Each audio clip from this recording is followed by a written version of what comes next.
누가복음 24장 44절부터 49절까지입니다. 함께 합독하도록 하시겠습니다. 시작. 또 이르시되 내가 너희와 함께 있을 때에 너희에게 말한 바 곧 모세의 율법과 선지자의 글과 시편에 나를 가리켜 기록된 모든 것이 이루어져야 하리라 한 말이 이것이라 하시고, 이에 저희 마음을 열어 성경을 깨닫게 하시고, 또 이르시되 이같이 그리스도가 고난을 받고 제3일에 죽은 자 가운데서 살아날 것과 또 그의 이름으로 죄사함을 얻게 하는 회개가 예루살렘으로부터 시작하여 모든 족속에게 전파될 것이 기록되었으니 너희는 이 모든 일의 증인이라. 볼지어다 내가 내 아버지의 약속하신 것을 너희에게 보내리니 너희는 위로부터 능력을 입히올 때까지 이 성에 유하라 하시니라. 아멘. 오늘 설교 제목은 그 마지막 부분에 있는 위로부터 능력을 입히올 때까지라는 구절을 제목으로 삼았습니다. 오늘 우리 개혁 성락교회가 성령 강림 주일의 주제로 정한 주제는 이 프랭카드에 있는 것처럼 더불어 마음을 같이하여입니다. 함께 한번 소리내서 읽도록 하겠습니다. 시작. 더불어 마음을 같이하여. 사도행전 1장 14절에 있는 구절입니다. 그 상황은 주님의 오늘 이 말씀처럼 예루살렘 성 더 좁히면은 마가의 다락방에서 하나님 아버지의 약속하신 성령이 임할 때까지 너희들은 움직이지 말고 이 성에 유하라, 머물러라, 이러한 메시지만 주고 주님은 승천하셨습니다. 이 성에 머물면서 이렇게 진행하고 이렇게 행하고 구체적인 방법을 주신 기록은 성경에는 없습니다. 그런데 그곳에 가룟 유다를 제외하고 12사도의 이름이 기록되어 있고 그들과 함께 예수의 모친 그리고 예수의 동생들로 일컬어지는 동생들이 120명의 다른 성도들과 함께 더불어서 마음을 같이하여 전혀 기도에 힘쓰니라 이렇게 기록되어 있습니다. 마음을 같이 한다는 그 말이 우리가 듣기에 귀를 즐겁게 하고 우리가 마음에 받아들이기에 좋은 구절이지만 실제로 마음을 같이 한다는 것은 매우 어려운 일입니다. 결혼을 앞둔 선남 선녀 연인 사이들이 마음을 같이하여 결혼을 준비합니다. 서로 성격도 다르고 서로 살아온 그 삶의 환경, 배경, 가족에 어우러지는 모든 것들이 각각 다 다릅니다. 하지만 어느 순간에 대화를 나누고 소개를 받고 많은 시간을 갖다 보니까 말로 합리적으로 표현할 수 없는 충격적인 어떠한 감동이 와요.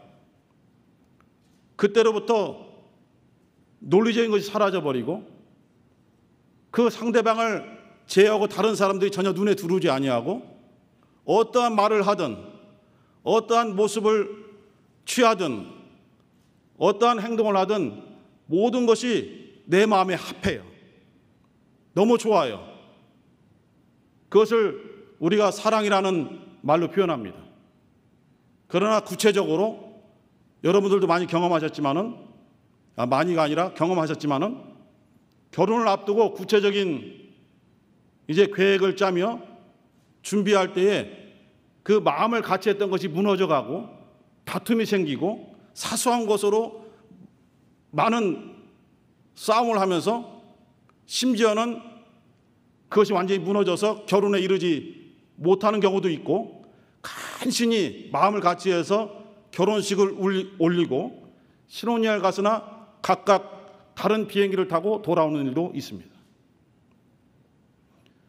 이와 같이 우리들의 마음속에서 가장 귀한 감정이라 볼 수 있는 사랑의 감정도 마음을 같이 하는 것이 매우 어렵다는 것이 우리들이 알고 있는 바입니다. 그리고 이 120명의 성도들의 출신들이 각각 다르죠. 그들의 성향은 더 다르죠. 그런데 그들이 마음을 같이 할 수 있었던 것은 오직 주 예수 그리스도를 믿는 믿음 때문입니다. 믿음은 우리들의 생각을 초월하고 우리들이 가지고 있었던 삶의 지식들을 초월하고 우리가 세우는 비전, 우리 세우는 계획들을 초월해서 오직 믿음 안에서 우리가 하나가 될 수 있습니다. 오늘 우리들의 모습도 각각 다 다릅니다. 각각 다른 생각을 가지고 있습니다. 각각 다른 사회적 배경을 가지고 있고 다른 꿈을 꾸고 있는 사람들입니다. 그런데 우리가 개혁을 출발할 때에 마음을 같이 하는 그 한 가지의 마음이 있었어요. 그 마음으로 우리는 어려운 환경 속에서 출발을 했고 그 마음을 같이 하는데 많은 방해가 있었고 어려움이 있었고 다툼이 있었고 많은 갈등들이 있었습니다. 그래서 그 마음들이 조금씩 금이 가기 시작했고 마치 결혼을 앞두고 다투는 예비 신랑 신부처럼 뜻은 같았는데 점점 구체적인 일을 논의하면서 다툼이 생겨나고 가장 사랑했던 사람에게 상처를 주는 말을 하고 그런 행동들을 우리들도 해왔습니다. 하지만 오늘 성령 강림 주의를 통해서 이 주제를 통해서 우리에게 주는 주님의 메시지는 새로운 것이 아니고 마음을 같이 하라라는 메시지를 주셨습니다. 마음을 같이 할 때 자신의 것을 내려놓지 않고서는 안 됩니다. 우리가 그것을 잘 알고 있지 않습니까? 자신의 생각을 계속 주장한다면 마음을 같이 할 수가 없습니다. 상대방을 배려하는 생각은 자신을 낮추고 자신의 것을 내려놓는 순간에 상대방을 배려할 수 있습니다. 내 것을 주장하면서 배려란 있을 수 없다고 생각합니다. 성경에 요한복음 1장 14절에 우리가 잘 알고 있는 말씀이 육신이 되어 우리 가운데 거하심에 그의 영광을 보니 은혜와 진리가 충만하더라 말씀했습니다. 바로 우리의 구세주 예수께서 이 세상에 오신 것을 기록한 구절입니다. 1장 18절에 본래 하나님을 본 사람이 없으되 아버지의 품속에서 독생하신 하나님이 나타내셨느니라 말씀을 했습니다. 말씀이 육신이 되어 보이지 않는 아버지 품에서 독생하신 하나님, 말씀이 육신이 된다는 것은 이 세상의 어떠한 과학으로도 어떠한 학문으로도 어떠한 논리로도 입증할 수가 없습니다. 믿을 수가 없는 사건입니다. 믿을 수가 없는 그런 과정입니다. 그러나 우리들은 그 말씀을 우리는 이 심령 속에 받아들이고 모든 것을 뛰어넘는 믿음으로 말씀이 육신이 되신 예수님의 그 과정을, 그 오신 과정을 전혀 의심하지 않고 다 받아들였습니다. 그것이 구체적으로 나타나고 실현된 사건이 누가복음 1장 26절로 38절에 있습니다. 나사렛 동네에서 일어난 일을 우리가 잘 알고 있습니다. 그곳에는 다윗의 후손이지만은 어떠한 영광도 어떠한 권세도 어떠한 명예도 누리지 못하고 몰락한 다윗의 자손 요셉이 살고 있었고, 그 요셉과 마음을 같이 해서 한 가정을 이루기 위해서 결혼을 하지 않았고 정혼한 마리아가 있었습니다. 그 마리아에게 가브리엘 천사가 나타나서 네가 수태를 하리니, 그래서 아들을 낳으리니 그 이름을 예수라 하라 하라는 메시지를 주었어요. 마리아는 자신의 지금 상황, 자기 자신을 확실히 알고 있었기 때문에 불가합니다. 아니, 불가능합니다. 나는 아직 처녀로서 사내를 알지 못하는 그러한 상태이기 때문에 잉태를 한다는 것은 불가능하고 또 그렇게 되어서도 안 됩니다 라고 하나님의 뜻을 거절했어요. 그러나 하나님은 자기의 마음에 합한 자를 마리아로 보셨기 때문에 그를 포기하지 아니하시고 설득하십니다. 그 설득을 위해서 오래전부터 준비하신 것이 바로 침례 요한의 가정입니다. 사가랴와 엘리사벳, 제사장 가문들이죠. 그들의 꿈은 소박합니다. 아니면 더 크다고도 볼 수 있죠. 자기의 아들이 있어서 제사장 직분을 이어받는 그러한 꿈을, 그러한 소망을, 그러한 기도를 오랫동안 해왔습니다. 하지만 아이는 생기지 아니하고 점점 나이가 들어가면서 아이를 가질 수 없는 상태에 이르렀습니다. 아브라함, 사라의 가정처럼. 그러나 예수께서 마리아의 태에 잉태되기 6개월 전에 사가랴의 헌신 봉사를 할 때에 그를 통해서 침례 요한이 엘리사벳에게 잉태될 것을 메시지를 주었습니다. 하나님의 귀한 뜻, 그리고 자신들이 오랫동안 간절한 마음으로 기도했던 기도의 응답이거든요. 그러면 그 기도의 응답을 받는 순간에 기뻐하고 즐거워하고 감사해야 되는 것이 우리 성도된 사람의 본분일 것입니다. 하지만 사가랴는 자신의 기도의 응답인데도 불구하고 받을 수 없고 믿을 수 없다라고 그렇게 고백했습니다. 하지만 엘리사벳에게 잉태가 되었고 이미 6개월이 되어서 점점 배가 부르기 시작할 때에 나사렛 마리아에게 가브리엘 천사가 나타나서 혼란스러워하고 정말 어떻게 할지 모르고 당황해하고 하나님의 메시지를 받기 어렵다는 그 마리아를 설득해서 말하기를 너의 친족 엘리사벳을 보아라. 너는 그 소식을 이미 들었을 것이다. 친척이니까. 그들은 아이를 갖지 못한다고 수태할 수 없다라고 이미 모든 사람들이 그렇게 알고 있고 자신들도 그렇게 받아들이고 있다. 하지만 지금 6개월이 지난 이 상태에 어떠냐? 이미 임신한 지 6개월이 지났느니라. 사람이 할 수 없는 일을 하나님은 하실 수 있으니 대저 하나님의 모든 말씀은 능치 못하심이 없느니라. 너의 생각으로 하나님의 메시지를, 하나님의 뜻을 받아들이려고 그것 때문에 고민스럽고 갈등하고 힘들어하지 말고 너의 생각을 내려놓고 하나님이 하시는 일, 하나님께서 우리의 생각으로 할 수 없는 일을 하시는 그 말씀의 역사를 받아들여라. 그 설득에 마리아가 무릎을 꿇고 저는 주의 계집종이오니 주의 말씀대로 이루어지이다라고 고백했습니다.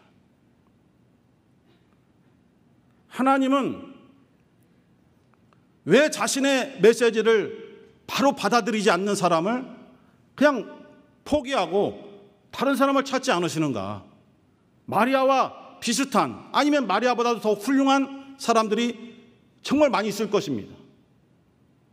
우리의 눈으로 볼 때 그렇다는 것이죠. 그러나 하나님은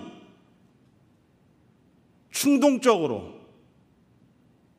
일시적으로, 순간적으로 결정하거나 계획하시고 진행하시는 분이 아니라 모든 일을 창세전부터 계획하시면서 그것을 철저하게 아주 우리가 생각할 때 오랫동안 여러 가지 변화가 일어나고 사람들의 다툼이 일어나고 환경이 변할지라도 그 뜻만은 계속 진행될 수 있도록 계속 역사하시면서 진행해 가십니다.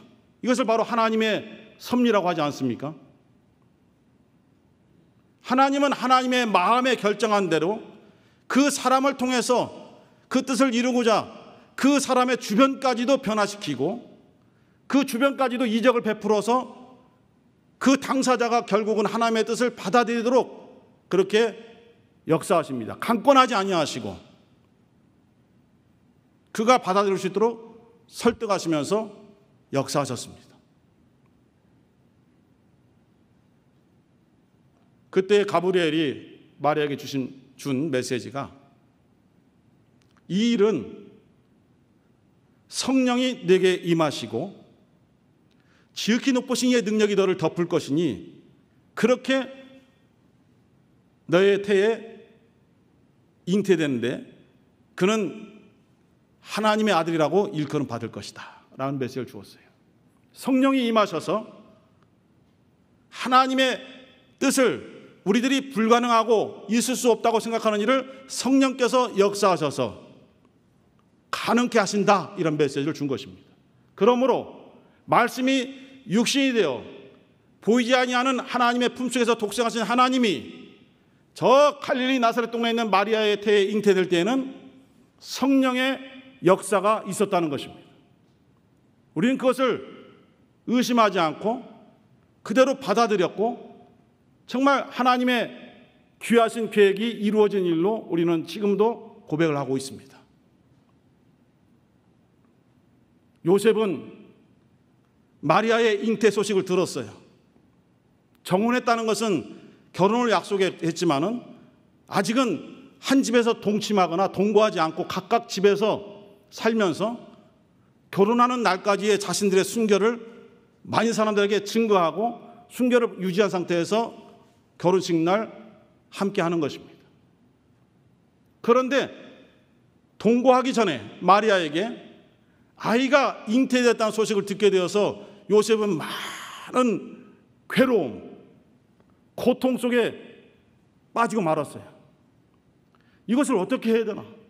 율법대로 하자면 이것을 드러내어서 마리아를 공개 심판하고 돌을 던져서 죽여야 마땅한데 성경은 요셉을 의인이라 보고 있듯이 그는 그렇게 하지 않고 소문내지 않냐고 가만히 끊으려고 했습니다. 그래서 마리아를 살리고 자기는 조용하게 사라지려고 했던 것이죠. 그때 천사가 요셉에게 메시지를 주기를 요셉아 너 그것 때문에 두려워하거나 근심하지 말아라. 지금 마리아에게 잉태된 것은 사람의 방법, 사람의 환경 속에서 잉태된 것이 아니고 성령으로 잉태된 것이다 라고 마태복음 1장 20절에서 말씀하고 있습니다. 성령으로 잉태된 것이다. 구체적인 과정, 형태는 우리가 알 수 없습니다. 요한복음 3장에 예수 그리스도와 율법 선생인 니고데모가 대화하는 장면이 나옵니다. 그 많은 대화 중에서 성령으로 거듭난 남에 대해서 대화하는 것을 우리가 알고 있습니다. 그때 예수께서 니고데모에게 말씀을 주시기를 물과 성령으로 거듭나지 아니하고는 하나님 나라를 볼 수 없느니라. 성령으로 거듭남에 대해서 율법에 능통하고 오랫동안 공부했고 하나님 말씀을 정말 연구하고 기도했던 이 니고데모조차도 도저히 이해가 되지 않아서 처음에 내가 어머니 태에서 출생했던 것처럼 그러한 방법으로 다시 어머니 태에 들어갔다가 다시 나오는 그런 거듭남입니까? 라고 물어볼 정도로 이해가 되지 않는 방법이었어요. 우리도 이해가 되지 않습니다. 인간적인 방법과 생각으로는 거듭남에 대해서 전혀 이해가 되지 않아요. 성경적인 원어 해석으로는 거듭남에 대해서 위로부터 태어나는 것이라고 기록되어 있습니다. 그게 의미가 있습니다. 위로부터 태어난다는 것이 무슨 뜻인가? 우리는 간단하게 그냥 영이 거듭나는 것이다, 영이 태어나는 것이다 라고 알고 있지만 어떠한 구체적인 과정에 의해서 이루어지는지를 정말 알기 어려운 것이죠. 부부의 결합을 통해서 어머니의 태에서 10달 양육되다가 출산하여 우리가 태어나는 그런 구체적인 과정과 시간이 있습니다. 그러나 성령으로 거듭나는 것, 위로부터 거듭나는 것에 대해서는 구체적인 어떠한 과정과 방법이 기록되어 있지 않습니다. 다만 말씀으로 거듭남, 성령의 인치심, 성령으로 침례받음, 성령의 임하심, 여러 가지 그런 구절들이 있지만은 우리가 그것을 의심하지 않고 믿음으로 받아들이긴 하지만은 구체적인 방법을 알 수는 없는 것입니다. 예수께서 성령으로 마리아에게 잉태되었듯이 우리도 성령으로 거듭나서 하나님의 자녀가 되는 것입니다. 고린도전서 12장 3절에는 성령으로 아니하고는 예수를 주시라 할 수 없느니라 라고 말씀하고 있습니다. 우리가 입술로 예수를 주라 쉽게 부를 수 있습니다. 그러나 이 육신의 음성으로 주여 주여 이렇게 부르는 것을 의미하는 것이 아닙니다. 주라는 것은 우리의 모든 것의 주인이십니다. 우리는 그의 종이고 더 심지어 더 다운되어 말하면 노예에 불과합니다. 주여 주여 부른다면은 주님이 우리에게 원하시는 대로, 우리에게 명령을 주시는 대로 하나도 가감하지 아니하고 그대로 순종해야 진정한 주님이 되시고 우리는 그의 종이 됩니다. 그런데 주님께서 지적하시기를 너희들은 나를 주여 주여 하면서도 어찌해서 나의 뜻대로 행하지 않느냐.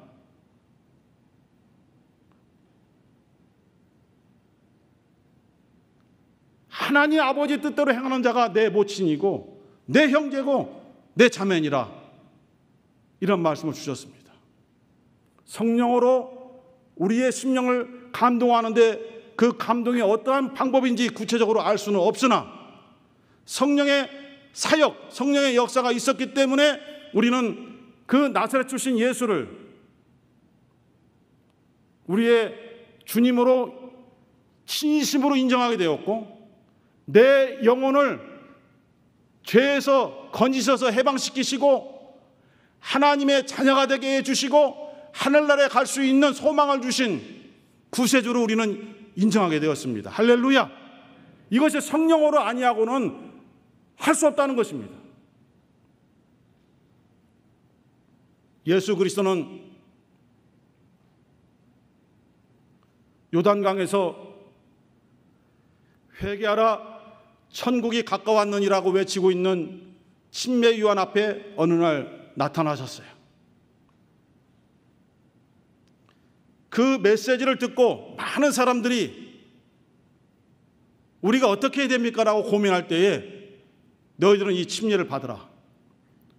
요한이 주는 침례는 마태복음 3장 11절에 기록되어 있기를 내가 물로 너희들에게 침례를 주는 그 침례는 회개케 하는 침례다라고 그렇게 명시했었어요. 회개케 하는 침례.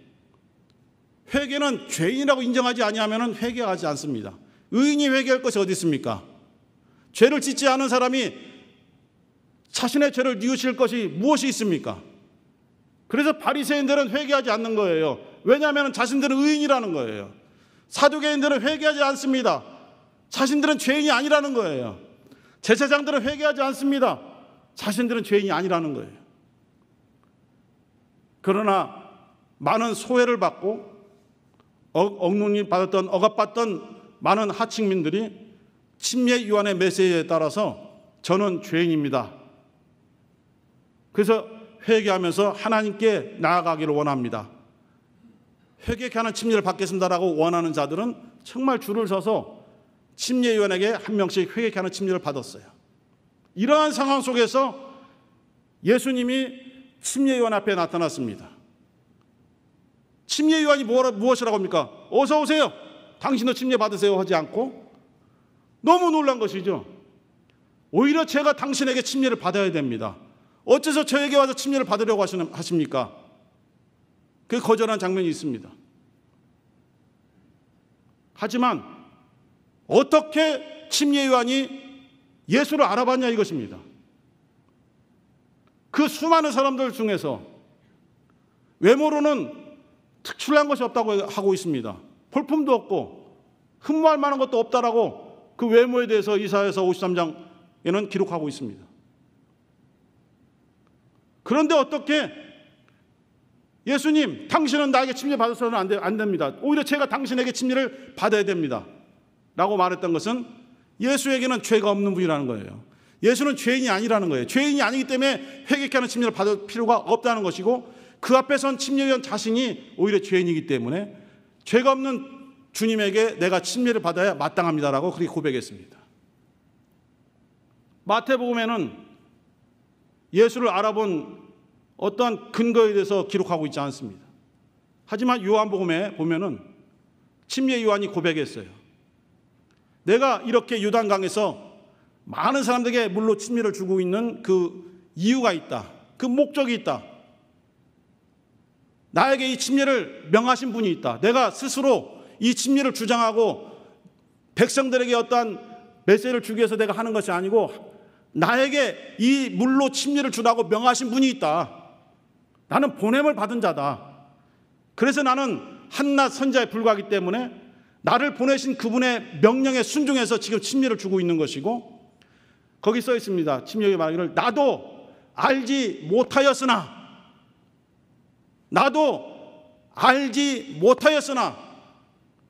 그에게 침례를 주어 이스라엘에게 나타내려 함이라. 또 한번 다시 한번 말하기를 나도 알지 못하였으나 나를 보내신 이가 나에게 말씀을 주시기를 성령이 누구에게든지 머물러 임하는 것을 보면은 그 사람이 바로 성령으로 침례를 주는 분임을 알아라. 이런 메시지를 받은 거예요. 다른 사람은 아무도 성령이 임하는 것을 보지 못했지만은 침례 요한에게 하나님께서 영안을 열으셨는지 어떠한 방법으로 알게 하셨는지 하나님의 방법을 통해서 저 멀리서 오는 나사렛 예수를 알아보도록 성령이 나사렛 예수 위에 머무는 것을 볼 수 있도록 침례 요한을 역사하신 것입니다. 그래서 그 침례 요한이 그것을 보고 이분이 하나님께서 말씀하셨던 바로 그분이구나. 나는 물로 침례를 주거니와 내 뒤에 오시는 분은 성령과 불로 침례를 주신다라고 말씀하셨는데 바로 이분이 성령으로 침례를 주는 분이로구나. 그래서 그것을 알아보고 침례를 거절했던 거예요. 그러나 이와 같이 하여 하나님의 의를 이루는 것이 마땅하다라는 주님의 설득에 침례 요한이 예수에게 침례를 베풀게 되고 그것은 바로 우리들의 죄를 대신 짊어지시는 죄인의 모습으로 십자가에서 죽으시는 것을 예표하고 상징하는 것이 되었던 것입니다. 예수 그리스도와 침례 요한의 만남은 우연한 것도 아니고 예수 그리스도 단독의 계획도 아니고 바로 하나님의 뜻에 따라서 성령의 사역으로 만나서 놀라운 역사, 성령이 나사렛 예수에게 임하신 사건이 나타난 것입니다.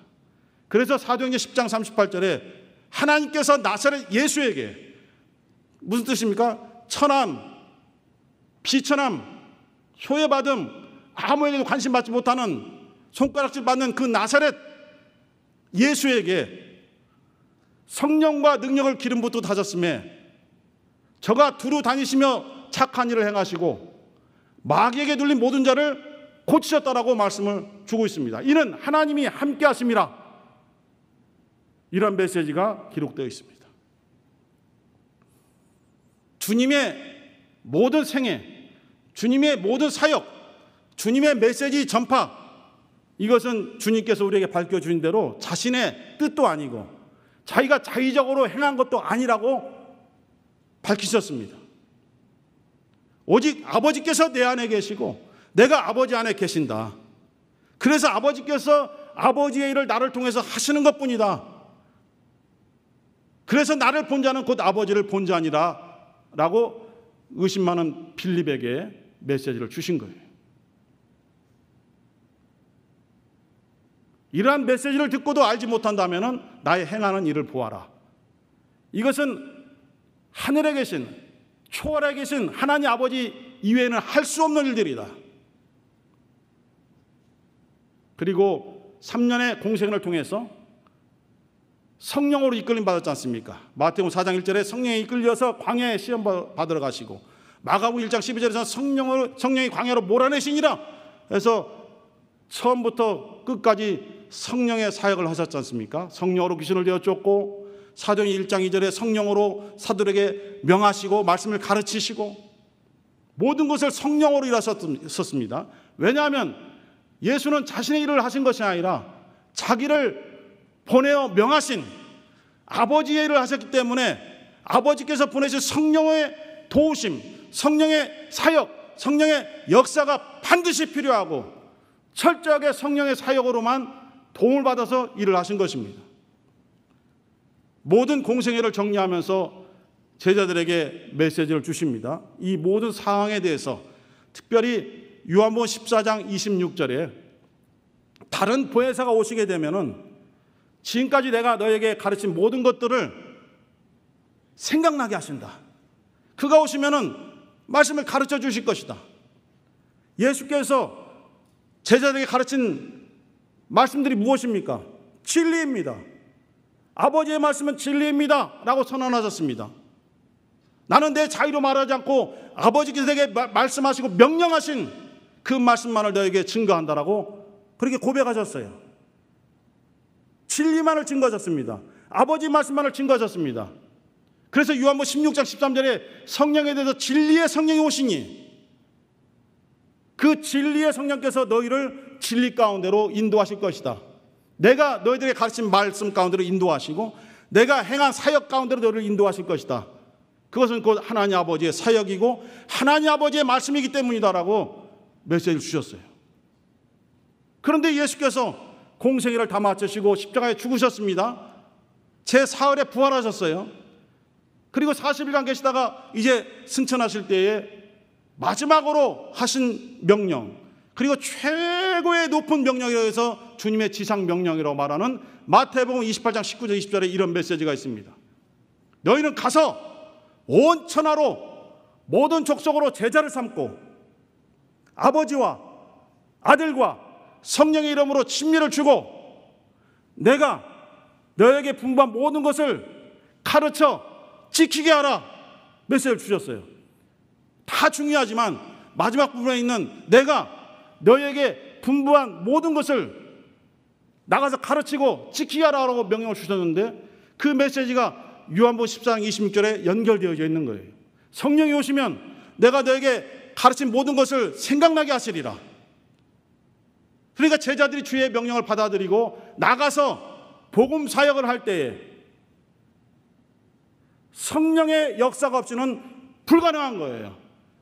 성령의 사역이 없이는 주님의 명령을 순종할 수조차도 없는 거예요. 그래서 주님께서 마지막으로 떠나시기 전에 제자들을 불러 모으시고 너희들은 이 성에 유하라. 아버지의 약속하신 것이 위로부터 너희들이 능력으로 입히울 때까지 이 성에 유하라. 똑같은 구절이 사도행전 1장 4절 5절에 있습니다. 예루살렘을 떠나지 말라. 이런 메시지를 주셨더니 120명의 성도들이 모여서 오늘 이 주제처럼 더불어 마음을 같이하여 전혀 기도에 힘쓰니라 라고 기록하고 있습니다. 오늘 우리들에게 주시는 메시지가 뭡니까? 우리는 교회를 회복시키고 예배를 회복시키고 성도를 회복시키는 그런 표어를 우리는 내세웠습니다. 그리고 우리는 주님의 일을 감당하는 자들이고 주의 메시지를 증거하는 귀한 주님의 사역자들입니다. 그러한 우리들이 우리의 뜻으로 우리의 계획으로 우리의 철저한 정말 어떤 빈틈이 없는 어떤 놀라운 그런 계획과 스케줄로 하나님의 일을 감당할 수 있습니까? 불가능한 것입니다. 성령이 임하지 않고 성령의 역사가 없다면 주님의 일을 조금도 이룰 수가 없는 것입니다. 만약에 성령의 역사가 없이 우리의 철저한 계획과 노력으로 이루었다면 이룰 수도 있습니다. 하지만 우리는 주님의 일이라고 주장하지만 주님의 일이 아닐 수가 있는 것입니다. 그것이 두려운 것입니다. 각각 성령의 은사를 받고 성령의 열매를 나타내는 것은 매우 중요하고 소중한 것입니다. 하지만 오늘 메시지는 더불어 마음을 같이 해달라는 메시지를 주고 있습니다. 마음을 같이 하지 아니하고서는 성령이 임하실 수 없고, 마음을 같이 하지 아니하고서는 주님의 몸된 교회가 세워질 수 없기 때문에 각각 다른 성격을 가지고, 다른 탤런트를 가지고, 각각 다른 직분을 가지고 다른 지체로서 일을 할 수는 있지만은 마음을 같이 해서 한 몸을 이루어야 된다고 주께서 말씀을 주신 것입니다. 오순절날 120명의 성도들은 그것을 너무나 잘 알기 때문에 각각 다른 성향이요, 다른 직분을 가지고 있고 다른 탤런트를 가지고 있지만은 그것을 내세우지 아니하고 더불어 마음을 같이 하는 일에 총력을 기울이는 것입니다. 마음을 같이 하는 사람들을 모아서 주님께서 그들에게 성령이 임하시게 함으로 오순절날 주님이 그렇게 간절히 원하셨던 반석 위에 세워진 교회가 탄생한 것입니다. 그것이 바로 주님의 교회고, 우리 개혁교회는 그 주님의 교회를 정말 사모하고 그렇게 되기를 우리는 간절히 원하면서 나아가고 있는 것입니다. 신약교회가 뭡니까? 신약에 기록된 그런 교회들입니까? 우리는 그것을 원하는 것이 아니라 주님이 세우신, 신약시대에 세우신 신약을 열어가는 주님의 몸된 교회, 모든 성도가 마음을 같이 해서 하나가 되어서 기도하며 서로를 긍휼히 여기며 서로 나눠주며 배려하는 그러한 교회가 바로 신약교회이며, 우린 그러한 교회를 꿈꾸려고 하는 것이 아닌가? 어느덧 진행되는 동안에 틈이 생기게 되고 마음을 같이 하는 것들이 조금씩 떨어져 가면서 오늘에 이르렀다고 생각합니다. 그러나 실망도 아니고 좌절도 아니고 불만도 아닙니다. 이것을 알게 하신 하나님께 감사하고, 우리가 이것을 비판과 불평과 불만을 받아들이지 않고, 아 그렇구나, 우리가 초심을 잃어버렸어, 그래 마음을 같이 하는 거야, 이게 제일 중요한 거야, 내가 다른 사람보다 이것이 뛰어나지만 아니야, 그걸 낮추고 저 사람과 마음을 같이 하는 거야, 내가 부족하지만 저 사람과 마음을 같이 해서 힘을 좀 내야 되겠어. 그래서 마음을 같이 하는 것이 가장 중요하다는 것을 오늘 성령 강림주의를 통해서 하나님이 우리에게 주시는 귀한 메시지인 것입니다.